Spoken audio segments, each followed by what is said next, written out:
Film dimulai dengan menceritakan sepasang kekasih yang harus rela terpisah karena urusan masa depan. Gadis cantik bernama Miki ini pun berinisiatif untuk mendedikasikan diri untuk mengabdi di jalan yang benar dengan menjadi seorang biarawati. Namun parahnya lagi di tempat pelatihannya itu, dirinya malah menjadi bulan-bulanan para pria di tempat tersebut, dan ternyata dirinya telah masuk dan terjebak di tempat pelatihan yang salah. Singkat cerita, terlihat Miki yang baru saja tiba di sebuah stasiun tujuannya. Ia lantas melanjutkan perjalanannya menuju ke sebuah daerah yang cukup terpencil, di mana terdapat sebuah pulau indah yang memiliki kastil-kastil klasik tempat tinggal para suster di negeri Sakura tersebut. Namun ketika Miki sampai di sebuah jembatan gantung yang menuju ke kastil, Miki sebenarnya masih ragu dengan keputusannya yang tiba-tiba memilih untuk menjadi seorang suster, namun karena tujuannya itu adalah tujuan yang mulia, Miki pun tetap melangkahkan kakinya dan tetap pada niatnya untuk menjadi seorang suster. Di keesokan harinya, Miki pun terlihat sudah memakai jubah kebanggaan seorang suster, dan akan mengemban tanggung jawab berat menjadi seorang pelayan jemaat di kastil maupun di rumah ibadah. Ibu Teresia sebagai pimpinan di kastil tersebut sangat bangga karena melihat keinginan Miki untuk menjadi seorang suster. Ibu Teresia kemudian mendoakan Miki agar selalu bahagia dan sehat selalu. Lalu sesaat kemudian, Asami yang kebetulan mewakili Ibu Teresia lantas memperkenalkan Miki kepada suster-suster lainnya. Kemudian Noriko sebagai suster senior di sana, merasa sangat senang dan bahagia melihat Miki yang terlihat sangat cantik ini memilih untuk menjadi seorang pembakti di rumah ibadah tersebut. Melihat hal itu Asami dan suster lainnya merasa agak tersinggung, karena Noriko terkesan agak berlebihan terhadap si Miki, dan ternyata di sini kita pun tahu kalau ternyata Noriko ini merupakan sahabatnya Miki. Noriko kemudian memberikan sebuah kamar yang terlihat lengkap dan spesial untuk sahabatnya itu. Miki pun sangat berterima kasih kepada Noriko yang telah menyambut kedatangannya dengan hangat. Di malam harinya, sebelum beristirahat Miki coba menulis sebuah cerita tentang perjalanan hidupnya, yang kini telah memilih menjadi seorang suster, namun tiba-tiba, ia malah teringat Kumamoto mantan kekasihnya semasa kuliah dulu, di mana cara berpacaran mereka itu agak di luar nurul. Mereka berdua sering melakukan aktivitas bercocok tanam dengan cara yang agak berbeda, namun untungnya Miki segera sadar, dan buru-buru membuang kenangan itu dan langsung beranjak untuk beristirahat. Namun di tengah malam Miki terbangun karena bermimpi bertemu dengan mantan kekasihnya, dan dari mimpi itulah membuat Miki menjadi benar-benar basah. Di saat itu juga Miki pun tersadar dan ia pun segera memohon pengampunan dan menyesali kesalahan-kesalahannya di masa lalu. Miki juga sadar kalau seorang suster telah disumpah dan tidak boleh memikirkan seorang kekasih. Di keesokan harinya, Miki pun bersiap untuk membersihkan diri. Namun ketika itu ia melihat kedua seniornya yang sedang melakukan aktivitas bercocok tanam di dalam kamar mandi tersebut. Melihat hal itu Miki pun menjadi bingung kenapa kedua seniornya itu malah melakukan aktivitas bercocok tanam di tempat suci tersebut.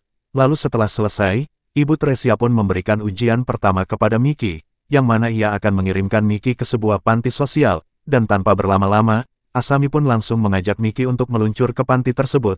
Mereka pun ditemani oleh seorang driver. Namun ketika di perjalanan, Miki kemudian merasakan firasat buruk. Namun di sini Miki memilih untuk tidak menghiraukannya dan tetap tenang dan berharap itu hanyalah firasat buruknya saja.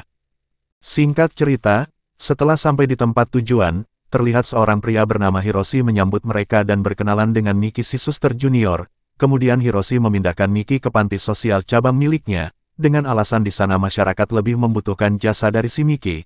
Lalu di malam itu mereka pun bergegas menuju ke sana, yang mana kebetulan lokasinya berada di pinggir pantai. Mereka pun melanjutkan perjalanan dengan berjalan kaki. Namun di saat Miki hendak menyeberang ke jembatan, ternyata Kumamoto mantan kekasihnya Miki berada di sana dan bekerja sebagai pengamanan terdepan di jembatan itu. Kumamoto pun merasa sangat terkejut setelah melihat Miki yang kini telah kembali, karena memang ia telah lama mencari keberadaan Miki.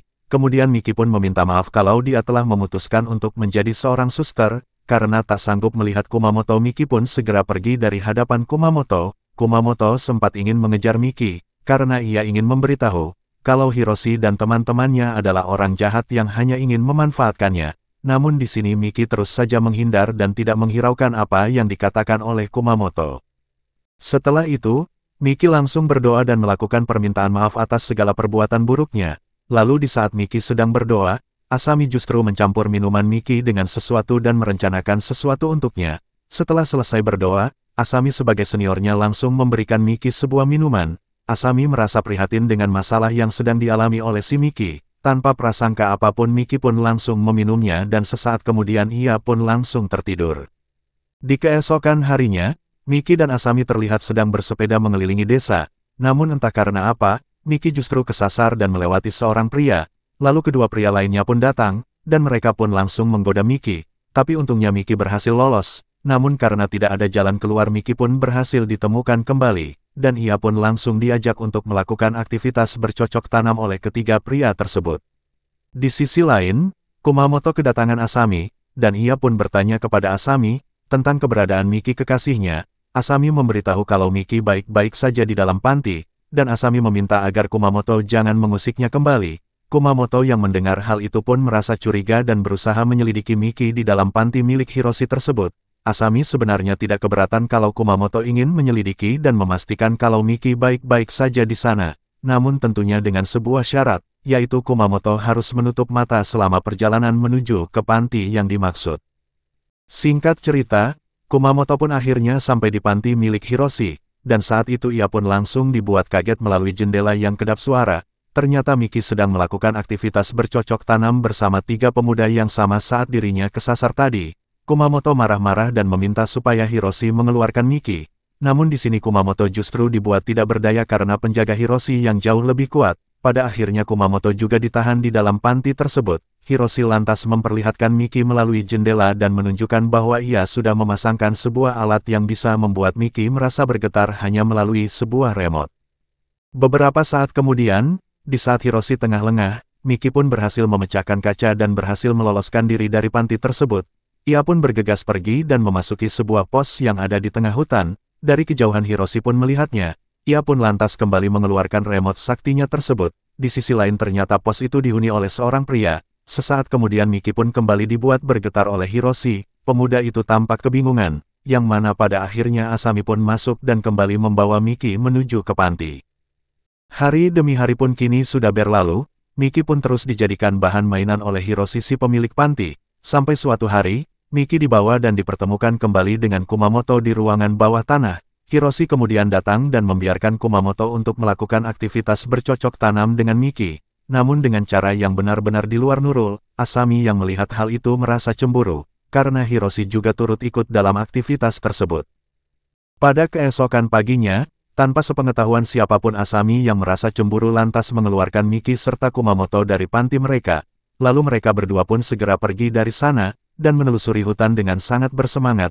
Sementara itu di sisi lain, Hiroshi yang mengetahui kepergian Miki dan Kumamoto ia pun langsung mengejarnya. Namun di dalam mobil, Asami yang tak ingin Miki kembali, akhirnya memilih untuk menutup mata dari si sopir dan pada akhirnya kecelakaan pun tak bisa dihindarkan. Dan film pun selesai.